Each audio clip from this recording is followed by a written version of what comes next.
Welcome, dreamers. Tonight, as the stars shimmer softly above and the world around you begins to quiet, we invite you to journey into an ancient myth, a tale of defiance, hope, and a flame that never dies. This is the story of Prometheus, the titan who gave fire to humanity, with it the light of imagination, courage, and dreams. In this gentle retelling, woven with care and wonder, you'll wander through the mountains of myth, hear the whispers of the gods, and feel the flicker of something eternal glowing in the darkness. So find a comfortable place to rest. Let your breathing slow, and allow yourself to drift. For the fire still burns, not only in legend, but in you. Welcome to Dreamatlas. Welcome to the fire that never dies.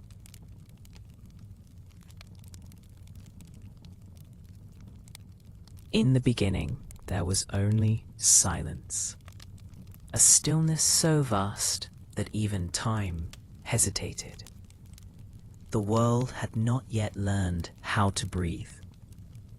The mountains stood cold and hollow, untouched by sun or snow. The oceans were quiet, as if they were holding their breath. There were no fires, no echoes, no songs, only shadows. And above, a sky of stone, heavy and unmoving, without stars, without moon, without dream. Mankind existed, but only just. They wandered through the valleys in quiet herds, whispering like the wind. Their eyes knew darkness like a friend. Their nights were long, and their sleep was cold, for they had no fire, and without fire there could be no warmth, no comfort, no dreaming. They curled beside one another beneath the trees and rocks, but their minds stayed still.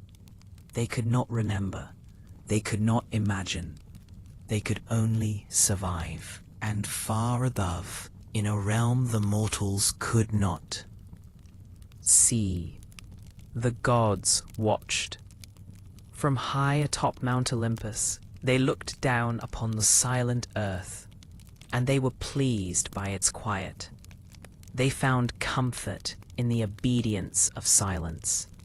They saw no reason for man to rise from their crawling. But one among them did not agree. Prometheus, titan of foresight, brother of Epimetheus, friend to humanity. He looked upon the stillness and felt sorrow. He walked among the clouds and wondered how a world so full of potential could be so lost in dark. He saw the humans trembling in the cold, and he dreamed of a gift, not just of heat or light, but of something deeper, a flame that burned not only in the wood or the stone, but in the soul, a fire that would awaken them, allow them to see, to imagine, to create, a fire that would teach them to dream. But such a fire did not yet exist, not on Earth, not in Olympus, not even in the heart of the stars. So Prometheus searched. He wandered the edge of the cosmos, past the winds of the west and the black curtain of the north. He spoke to the sun, to the moon, to the very bones of the universe. He asked not for fire, he asked for a dream. And deep within a forgotten cave at the end of time, he found it, a flicker, a golden shimmer in the dark. So small it could be held in the hollow of a hand, yet so ancient it remembered the first breath of the world. The flame of dreams, It pulsed softly, not hot, not wild, but gentle, endlessly curious, warm like a lullaby, and old like a story long forgotten. Prometheus knelt before it, and the flame whispered to him, not in words, but in feelings, in memories that had not yet happened, in songs that had never been sung, in stories that longed to be told. And Prometheus, for the first time, closed his eyes and dreamed. And so it began. The fire that never dies. The gift the gods forbid. The dream that would change the world.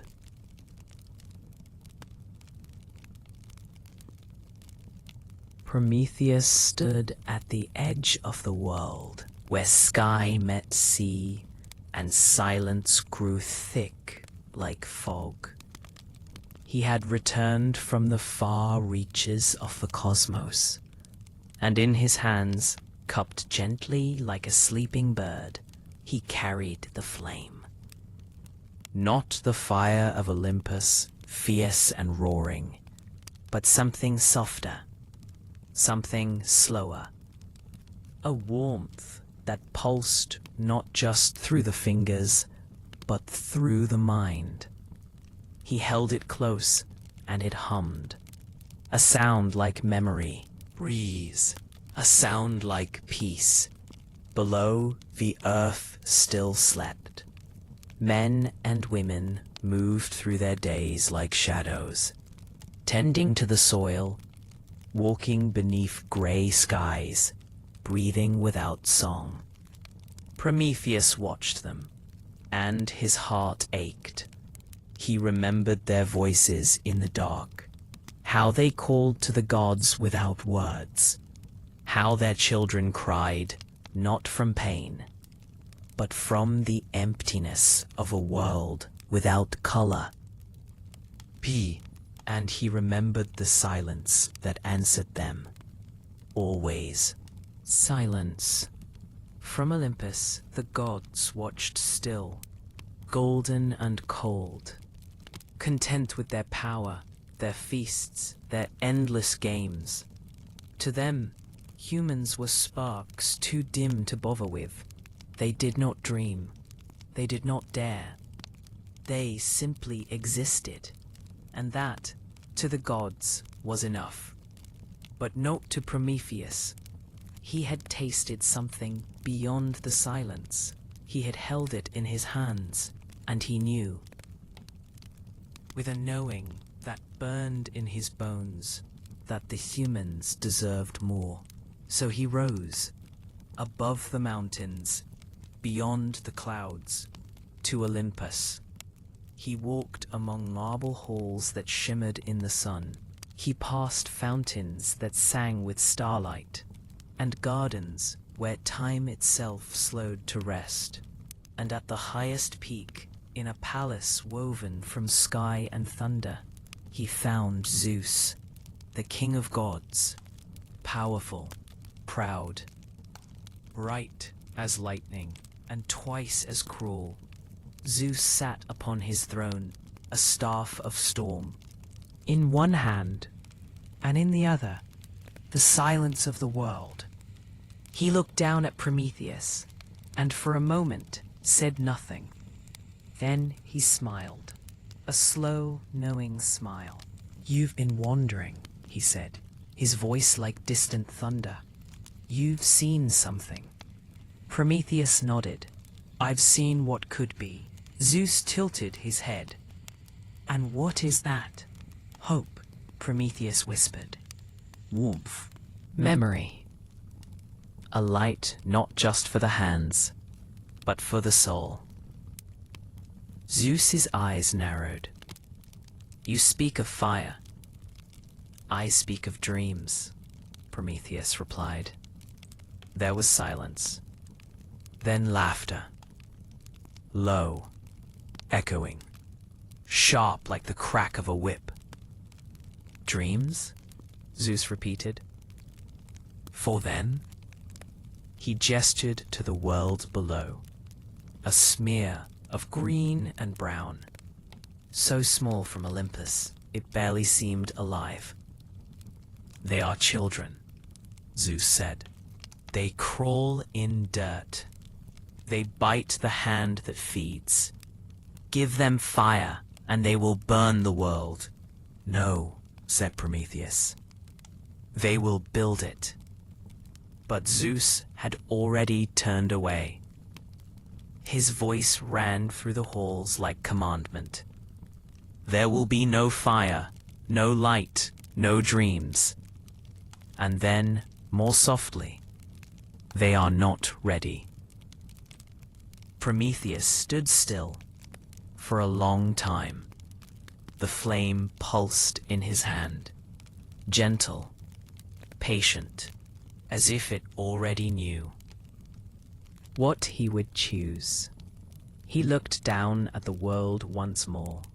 He saw the children curled beneath stone, the mothers whispering lullabies to empty skies, the old men dreaming of nothing at all.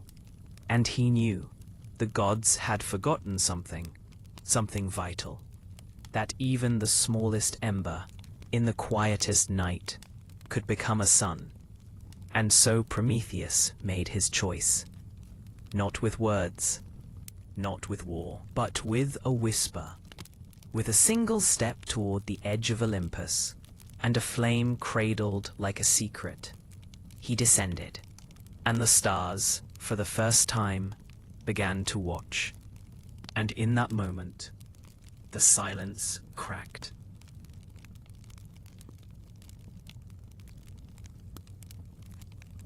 The sky was deep and quiet, a vast blanket of black velvet stretching endlessly above. No stars, not yet, only a soft, dark emptiness, as if the heavens themselves were sleeping. And beneath them, the world waited.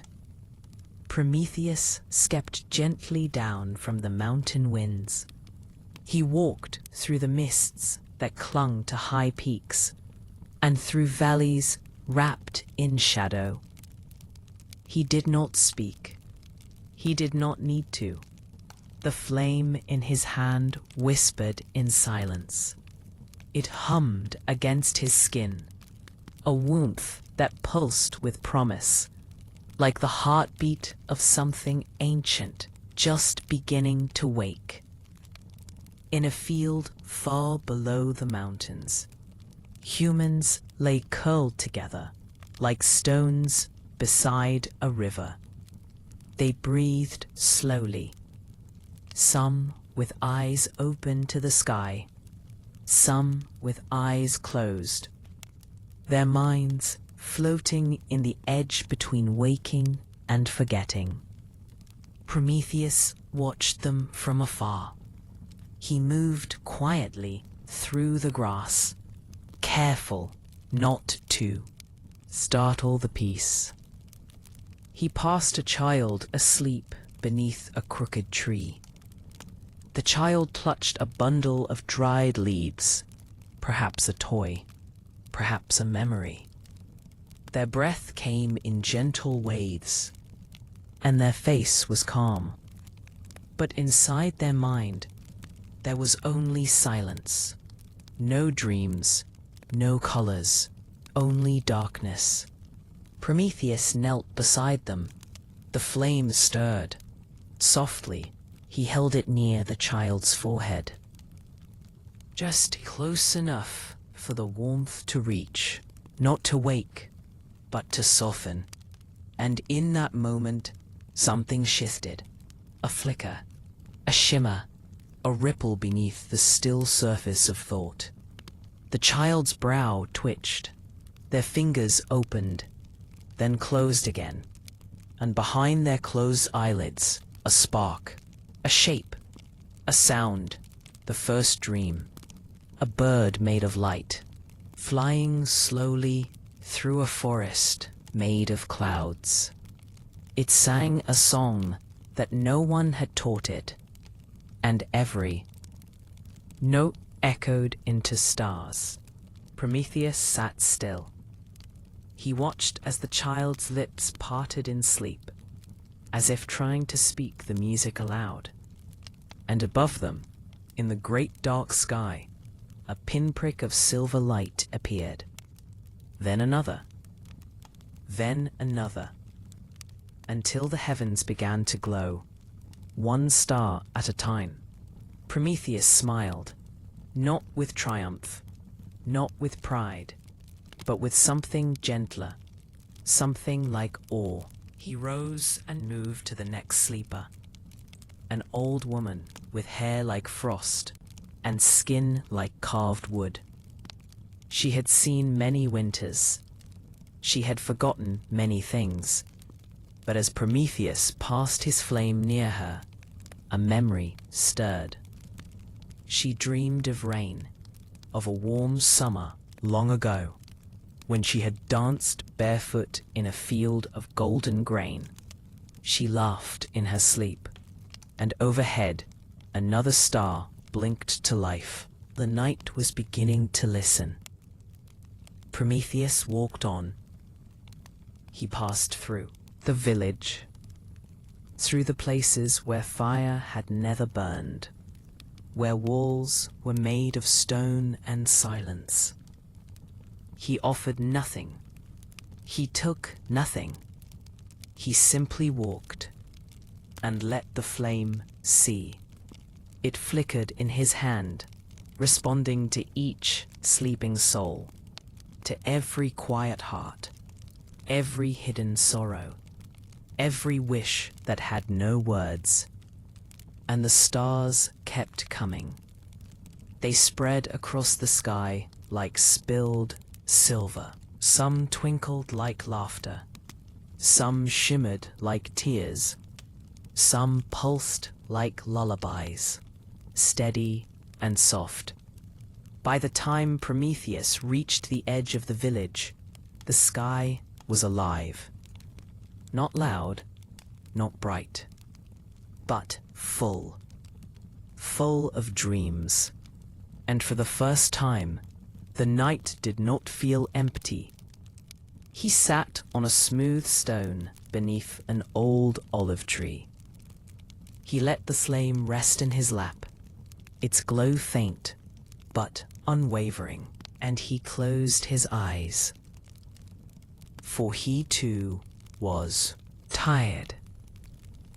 And the stars, his stars, would keep watch. As he drifted into sleep, the wind moved gently through the grass. It whispered through the trees, soft and slow, like breath, like story, like the sound of the world beginning to remember itself.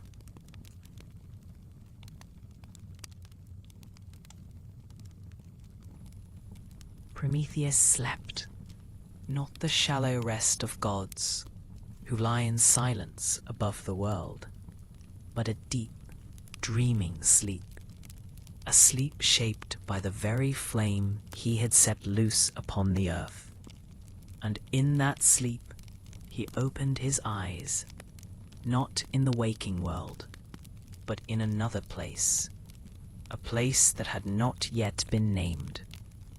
A place built not from stone or sky, but from feeling, from memory, from hope, from the secret corners of 1,000 sleeping minds, the dream garden. He stood barefoot in a meadow that shimmered with a light not of sun, but of soul. The grass sang in whispers, each blade humming its own secret tune. Petals floated in the air, spiraling slowly like tiny dancers, never falling, never fading. Trees arched toward the sky, but their branches curved gently inward, as if embracing the sky itself. Their leaves glowed with soft, golden hues, changing shape with every breeze. He walked among them. Each step sent ripples through the world, like dropping stones in a pond made of thought. Colors changed behind him. The sky turned from lavender to blue to deep violet. The wind shifted from ocean salt to summer rain to warm cinnamon. Here, in the garden, everything was dream, and everything listened.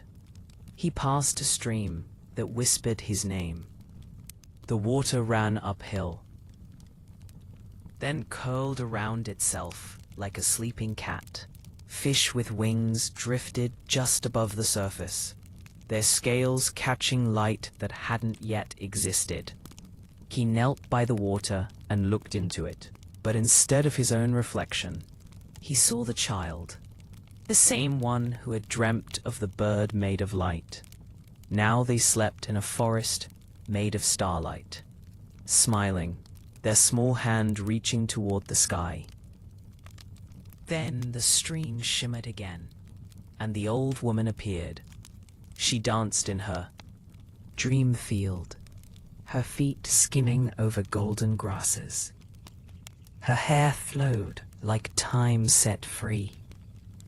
Prometheus watched, and the stream whispered, "They are dreaming because of you." He touched the water. It felt like memory. He rose and walked on, deeper into the garden. The further he went, the more the world changed. He passed hills that breathed like living things, and flowers that bloomed with laughter. He saw doors suspended in air, wooden, stone, golden, feathered, each one leading to a dream yet untouched. And overhead, the sky shifted. No longer dark, no longer light, but a tapestry woven from every image ever dreamed. Dragons curled beside forgotten gods. Lost cities floated above waves of light. Children flew with birds through forests of floating glass. Prometheus breathed it all in. The wonder, the warmth, the strangeness. He felt the flame of dreams within him still. Now not just in his hand, but in his chest. It pulsed with the garden, with the dreamers, with the idea that the world could be more than stone and silence. He came at last to the heart of the garden, a circle of stones surrounded by trees that bowed inward, their branches tangled like fingers in prayer. In the center, a single flame, not his, older, deeper, a flame that remembered the first whisper of existence.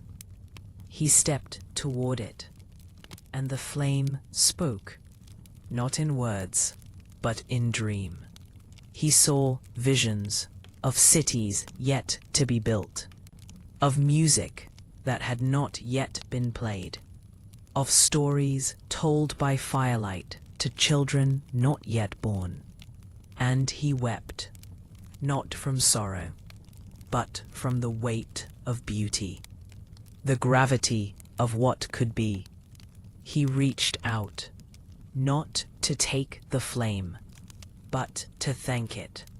And the flame, in return, bowed, then whispered, "They will remember you." He stood in silence.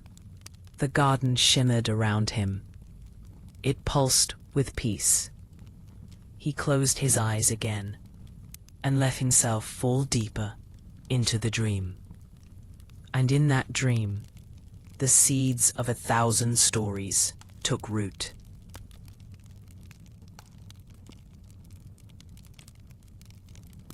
The stars were watching, For many nights they had flickered into being, one by one, in quiet celebration of the dreams blooming below. But not all eyes that looked downward were kind. Far above even the highest of stars, where time moved like frozen water, the gods stirred.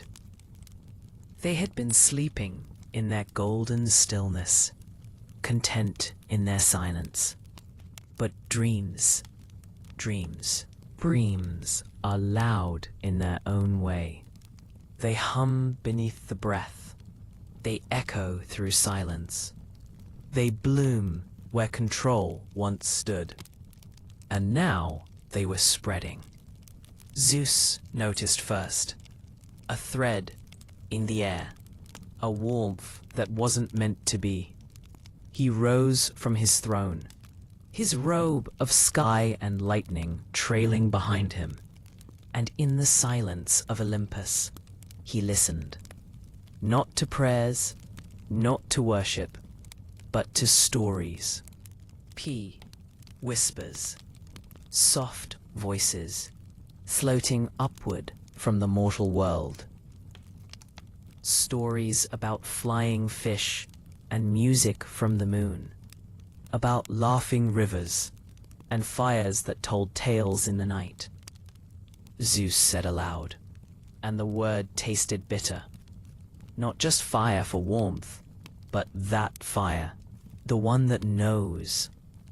The flame of dreams. He summoned the wind, and it showed him Prometheus, walking softly among mortals, feeding their dreams, their minds with possibility. And Zeus, king of sky, ruler of order, felt something ancient stir in his chest. Not rage, not jealousy, but fear.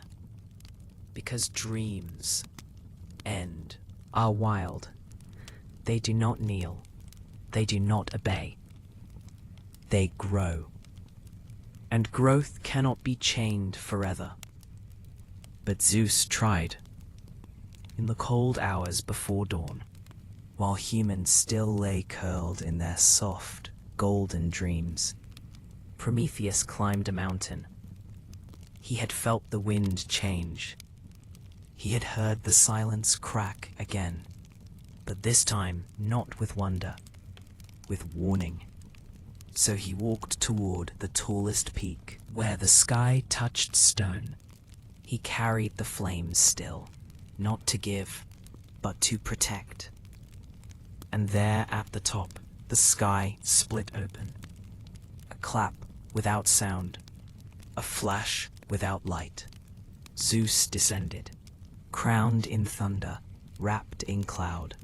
His voice rolled like stone down a canyon. You have stolen what was not yours to give. Prometheus did not kneel. I returned what was never meant to be kept. Zeus narrowed his gaze. You gave them dreams. I shared a light. Prometheus replied, one that existed long before either of us. They are not ready.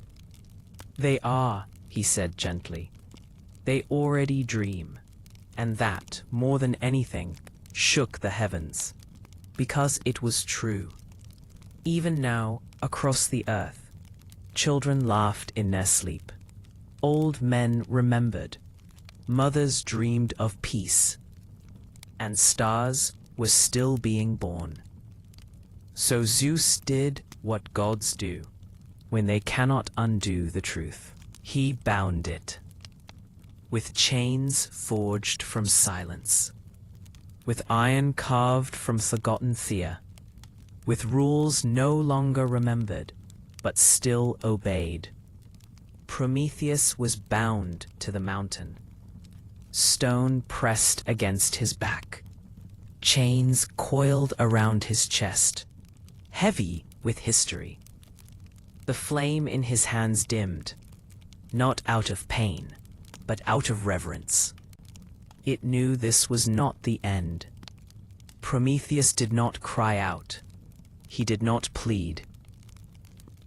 He simply closed his eyes and dreamed of the garden, of the stream, of the flame that had bowed to him in thanks, and of the countless dreamers now sleeping safely beneath the stars.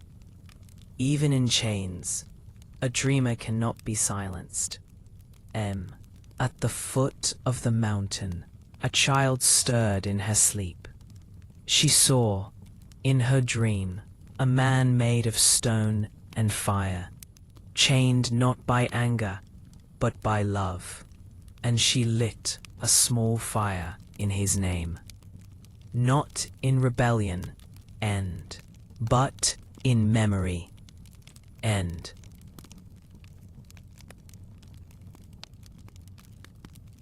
The mountain was still.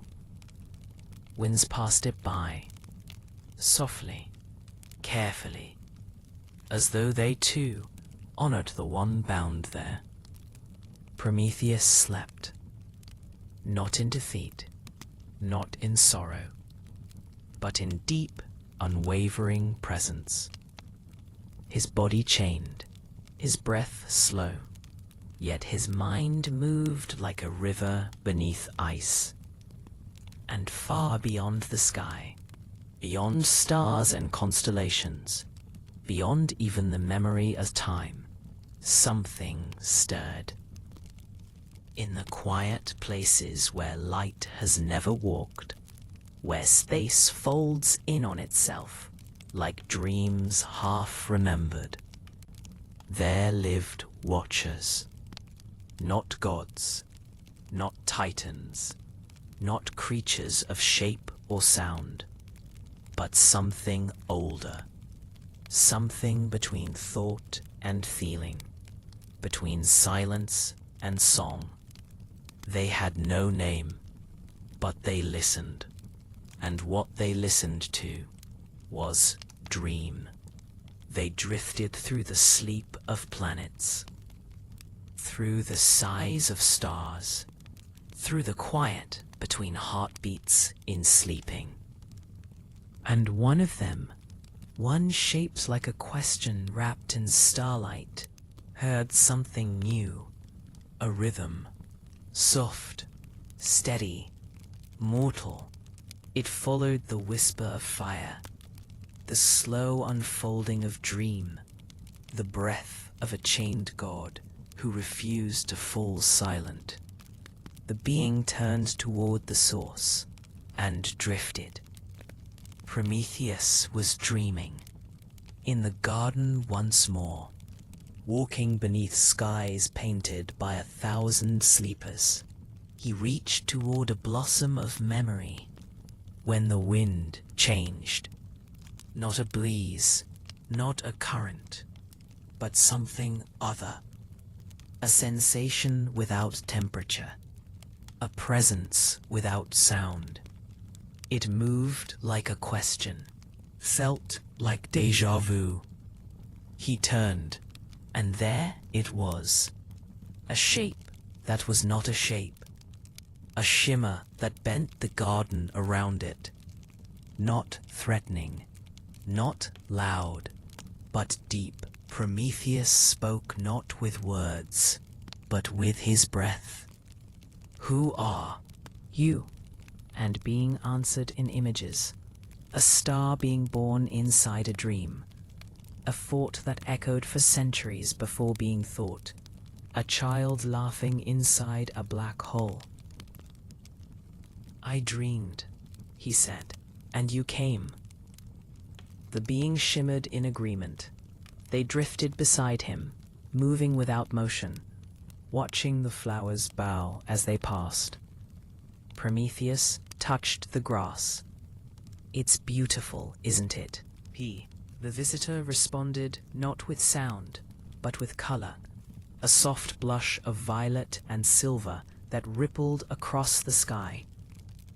Do you dream? Prometheus asked. There was a pause. Then, a vision, an ancient galaxy spinning with songs, a civilization of light that whispered only in dreams, the echo of a lullaby sung by the first atom. Prometheus nodded. So you are made of dream, too. And for a moment, the air around them hummed with recognition, walked together, past the stream, through forests where stars grew like fruit, over bridges made of sleep. They came to a hill that curved like a cradle and sat. The stars above changed shape to match their thoughts. Spirals, hands, eyes, hearts. Prometheus turned. Why did you come? Instead, it opened, like a flower, like a question. And Prometheus saw. Not with his eyes, but with his soul. A vision. Of dreams spreading across worlds. Of sleeping minds lighting up like lanterns. Of stories passed, not by tongue, but by rest. Of peace carried in the silence between stars. Of fire. Not burning, not consuming, but inviting. And he understood. The flame of dreams was not a gift only for Earth. It was a bridge, a bond, a map. For all who sleep, across all of time, to find one another. Prometheus reached forward, touched the being, and in that moment, the visitor dreamed. For the first time, a gentle, strange, beautiful dream of a mountain and a man and a fire that hummed softly in the dark. They parted then, no farewell, only a mutual silence, like a nod shared across 1,000 galaxies. And Prometheus awoke, still chained, still bound, but smiling, for he knew now the fire had traveled farther than even Olympus could see. Below, in a distant village, a child stirred in her sleep. She dreamt of stars singing to one another, of a visitor made of wonder, and of a warmth that did not burn, only soothed. She did not know why, but she whispered a name in her sleep. Prometheus.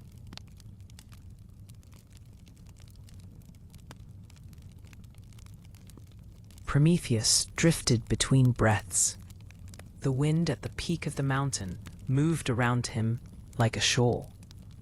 Cold, constant, yet gentle in its own way, as if the world had grown used to his presence there. He did not struggle.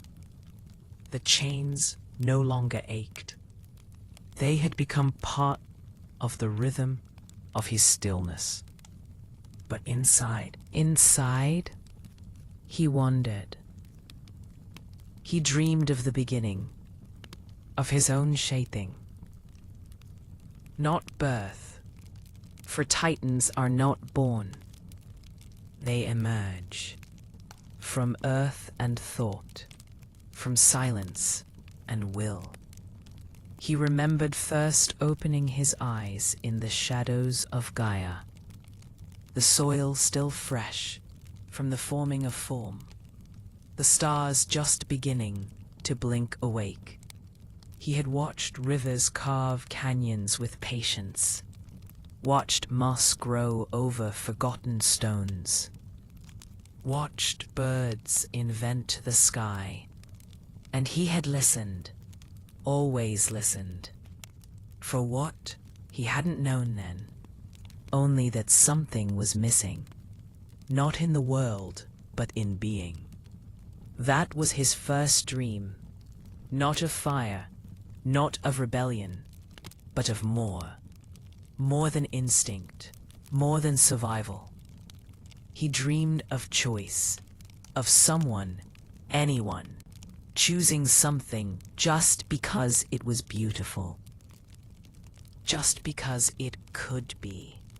He saw his brother, Prometheus, kind and foolish, giving gifts to the creatures of earth, wings to birds, shells to turtles, fur to wolves, and Prometheus, ever the watcher, held back his gift, waiting, listening, not because he was uncertain, but because he felt something different was needed. Something not of claws or feathers, something invisible. He dreamed of hands building, of minds wandering, of fire not from lightning, but from longing. That was when the idea of flame first came to him. Not flame as destruction, but as invitation. In his dream, he sat beside a young man made of clay, unfinished, unformed, the shape of a soul without a spark.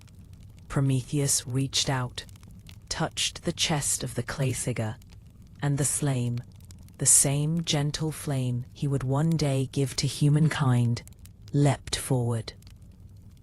Not wildly, not in roar, but in quiet promise. The clay man breathed, and the world changed.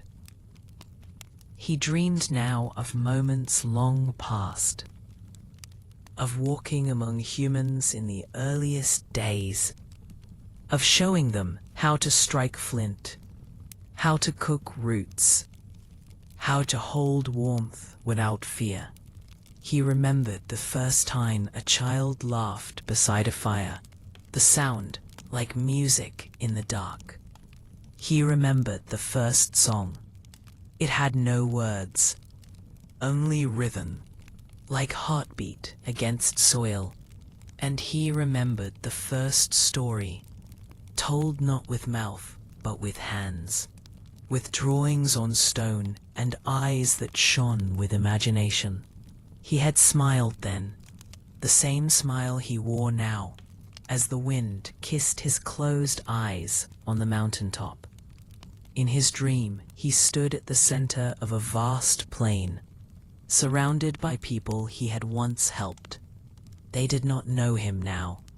They passed by, carrying baskets, tending fires, cradling children, but their eyes sparkled, not with godly light, and listens for the answer in the stars. Prometheus watched them, unseen, but not unneeded. And that was enough. The dream began to fade, but not like smoke, like mist warmed by morning.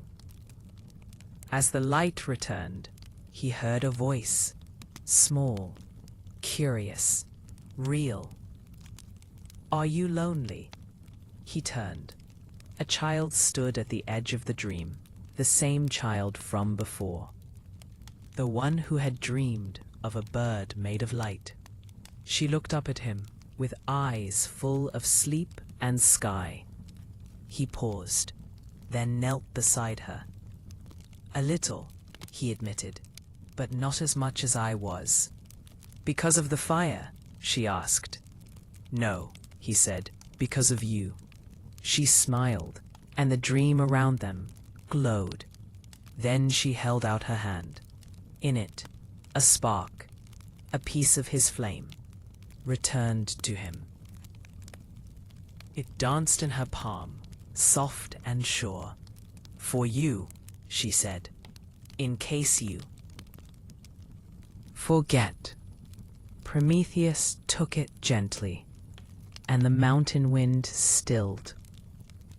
Because even chained gods need to be reminded. They are never truly alone. Unspoken people. It was a quiet night in a village that no longer appears on maps. The kind of night where even the stars seem to whisper instead of shine, and the moon, soft and round, lingered low, bathing the hills in silver. Inside a small house with creaking wood and lavender hanging by the window, a woman slept. Her name was forgotten by history, but not by the wind, not by the stars, and not by Prometheus. She dreamed of fire, but not the kind that burns. It was a flame like breath, pale gold and soft blue, dancing at the edge of her vision. She followed it through a meadow that shimmered like silk. Each blade of grass hummed with memory. The air smelled of cedar, of ash, of stories untold.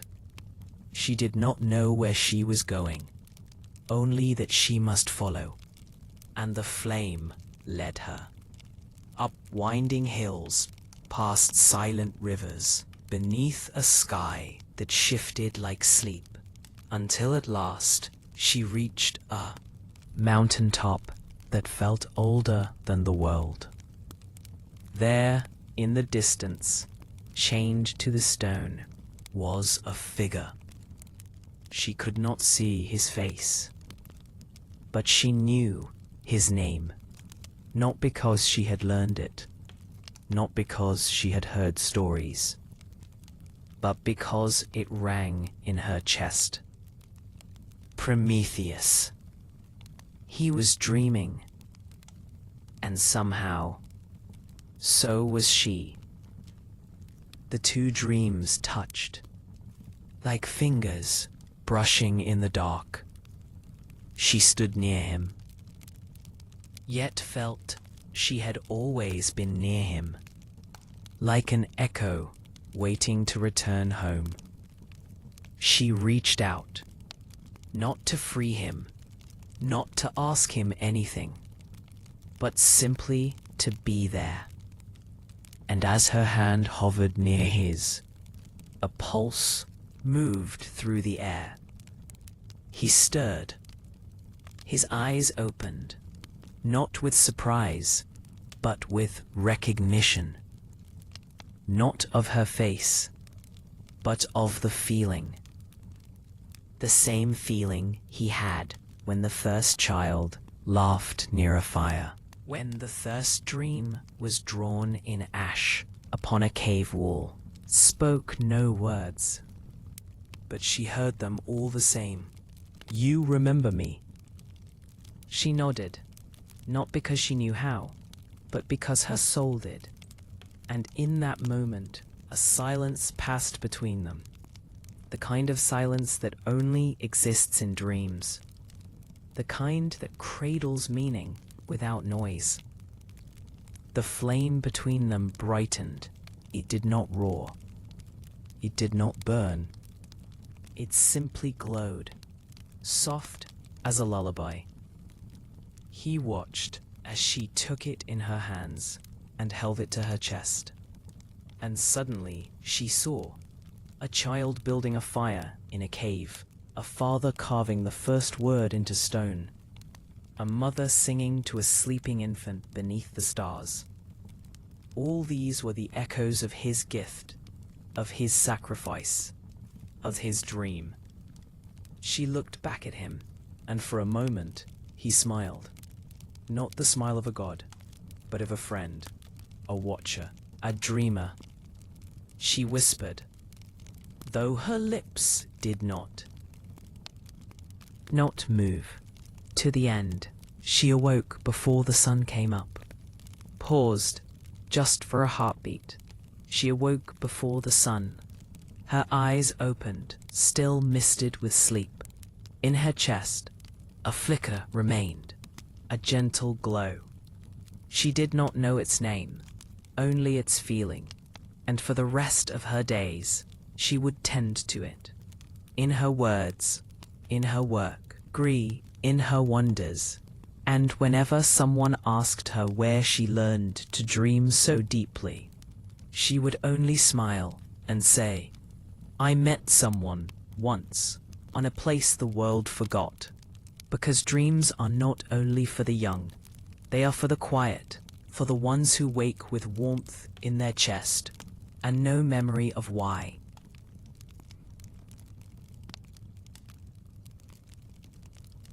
At dawn, before the sun stretched its golden fingers across the mountain's face, it came. Wings darker than night, eyes like polished stone, claws like memory, sharp and sure. The eagle, born not of nest or egg, but of decree. It did not cry out as it flew. Its wings cut the wind in silence. Each morning, it rose from the mists of Olympus, drawn not by instinct, but by order. Its purpose, to find the Titan, to tear the flesh, to keep the punishment eternal. Not because it hated, not because it chose, but because it was made to do so.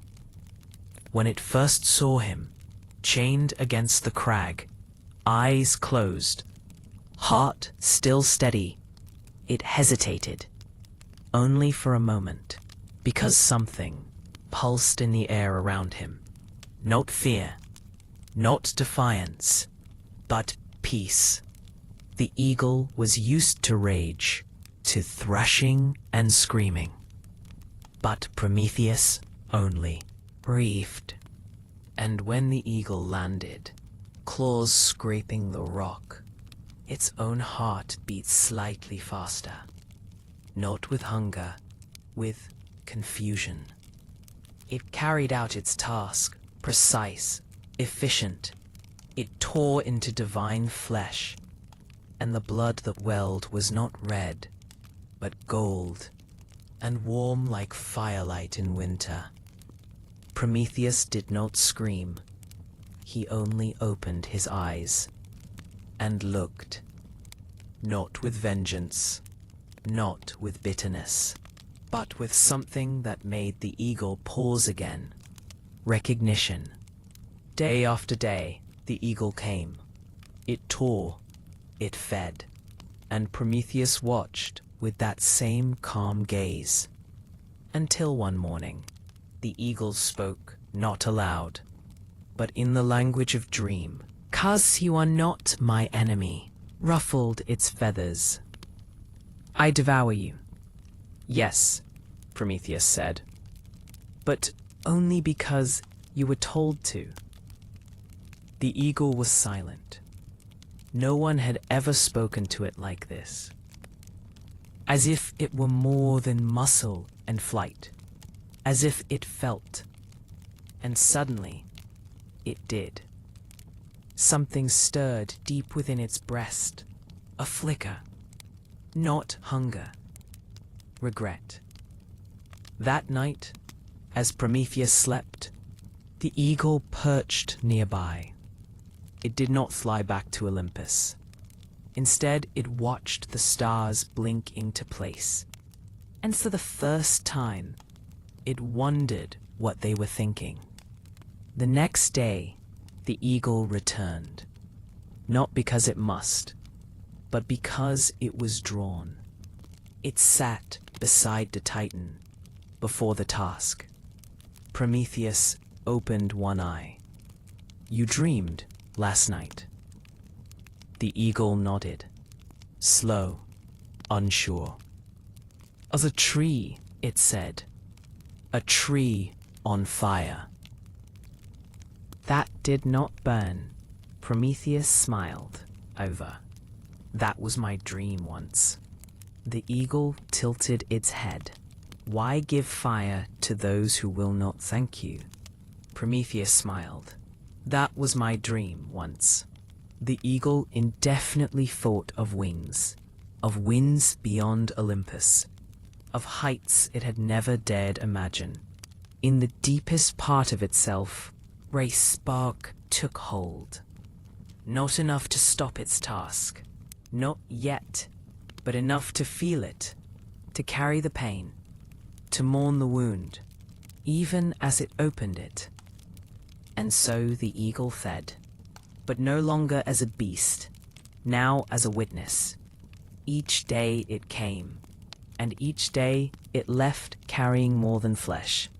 It carried sorrow and questions and small, trembling dreams of its own.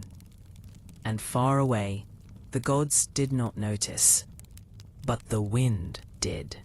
And the stars began to whisper, even the cruelest tasks can awaken compassion. Night fell, and the stars returned like old friends. Prometheus lay bound, but his mind wandered freely, his body chained, his spirit aflame, and in the deep quiet between breaths, he dreamed.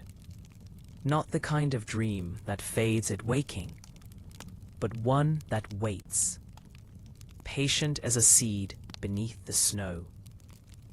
He was walking through a forest made of flame, but the fire did not burn. Its leaves shimmered gold, its branches whispered. He walked barefoot, the ground soft as ash, and in the center of that forest there stood a woman, tall as memory, wrapped in smoke and starlight, eyes like coals long cooled, but still holding heat. She spoke, but her voice was not sound. It was feeling.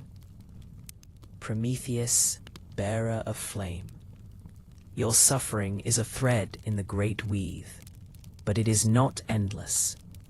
The Titan stepped closer. Who are you? He asked. A whisper born from what you lit. I am the ember in every hearth, the flicker behind every eyelid in sleep. Then you are dream? She smiled. I am what grew from fire. What you gave them has become more than warmth. You gave them the power to see beyond. But I am punished for it, he said. Yes, because they feared what you freed. But even gods cannot chain what has already flown. You did not give them fire. You gave them the spark of becoming. The flames around them pulsed, not in anger, in breath. Will I be freed? He asked. Not yet, but the wind is shifting. A child will come. A mortal born of gods and man. He will scale the mountain, and he will break what was never meant to last. Prometheus closed his eyes. He saw the future in brief flashes. A hero wrapped in a lion's skin. A club like thunder. Eyes filled with justice, not obedience. His name, Prometheus whispered. Heracles, the flame answered. Then the dream began to fade. The woman stepped back into the fire, her voice trailing like incense. Hold on. Your flame is not forgotten. Every dream they dream is because of you. Prometheus awoke, chained still, bleeding still, but smiling, because the fire he gave the world was whispering back. And far below, in a quiet village, a child stirred in sleep. A tiny hand reached toward the hearth, and the embers danced. The mountain slept under a velvet sky. The chains bound Prometheus still. But the fire he gifted to the world had become something far greater. It was no longer just flame, no longer just warmth. It was a spark, deep within the bones of those who walked the earth, across valleys and rivers, in caves flickering with shadows, and in the quiet hearts of villages. That fire grew. It stirred in hands that shaped stone tools, each strike a rhythm, a heartbeat, echoing the pulse of creation itself.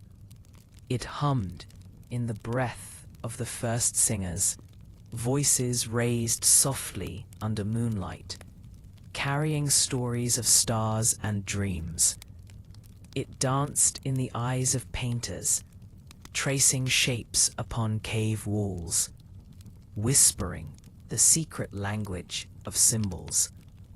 That fire was not just heat, it was curiosity, it was hope, it was the urge to reach beyond the known. It was the first word spoken, the first melody hummed, the first dance performed in the quiet night. The fire in their bones called them to remember, not just to survive, but to imagine. And from this spark, humanity began to dream in colors, to weave tales of gods and heroes, to build bridges of language, to create light in the darkness. Each flicker of flame was a song of becoming, a promise whispered across generations, that even in chains, the soul can burn bright. Far above, Prometheus watched, not with bitterness, not with pain, but with quiet pride. Because though his body was bound, his gift lived free. In every laugh, every sigh, every dream that reached beyond the stars. The fire was theirs now. The fire was in their bones, and it would never die.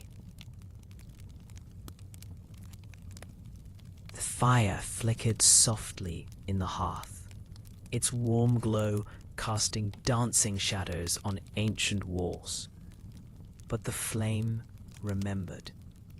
It remembered the first breath of wind that had carried it from Prometheus's hands, a spark born of rebellion and hope. It remembered the countless nights when it whispered secrets to those who gathered close, sharing tales of gods, of heroes, of dreams too fragile to speak aloud. Through centuries and empires, the flame endured. It passed from hand to hand, from heart to heart, carrying stories written in smoke and ash. It knew the lullabies sung by mothers under starry skies, the solemn vows made around campfires, the quiet moments of reflection when the world seemed too vast and too lonely. The flame remembered the birth of language, the crackling of words forming like sparks, the weaving of sounds into meaning, a birth of songs that bridged time and space. It remembered the first poets who painted with words, turning flame into rhythm, turning rhythm into memory. But the flame also remembered the shadows, the fear that tried to snuff it out, the cold hands of silence that sought to bind it.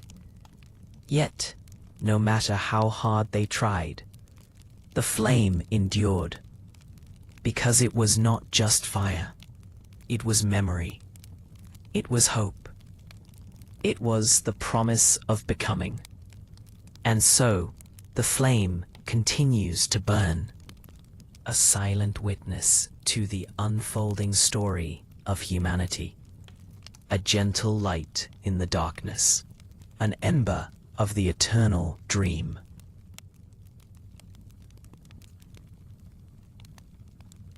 The mountains slept beneath a sky slowly bleeding dawn. Chains clinked softly in the cold morning air. But Prometheus dreamed one last time. His breath was steady, calm like the sea before a storm. And in the stillness, he wandered deep into a dream woven from light and shadow. He saw the world beyond his chains, a world bright with fire, yet gentle as a whispered lullaby. He walked among those who bore his gift, their eyes shining with curiosity, their hearts beating with the fire in their bones. He dreamed of children dancing around hearths, of stories told in voices soft as twilight, of hands reaching for stars and catching dreams. He dreamed of heroes, not born of gods, but born of hope and courage, who would one day climb mountains and break chains. And in this final dream, Prometheus was free, not because his bonds were broken, but because his flame had become unbreakable. The sky brightened, and the mountains sighed. The chains held fast, but the fire within burned eternal. Though I am bound, my flame will never die, he whispered, for it lives in every dream, in every heart that dares to reach beyond the dark. And as dawn kissed the earth, Prometheus smiled.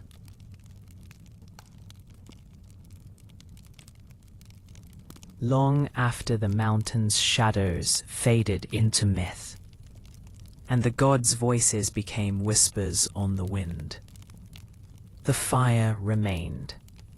It lived in the hearts of those who dared to dream, in the quiet moments before sleep, in the gentle glow of a candle's flame. It was not just warmth. It was not just light.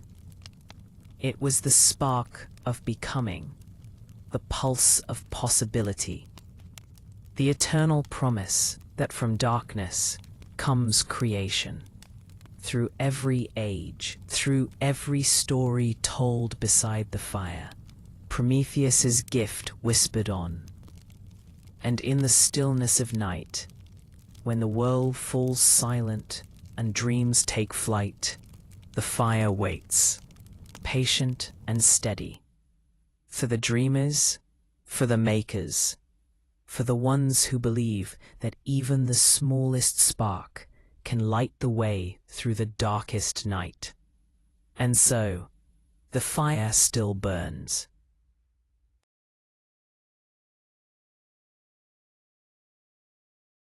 Thank you for listening to Dream Atlas.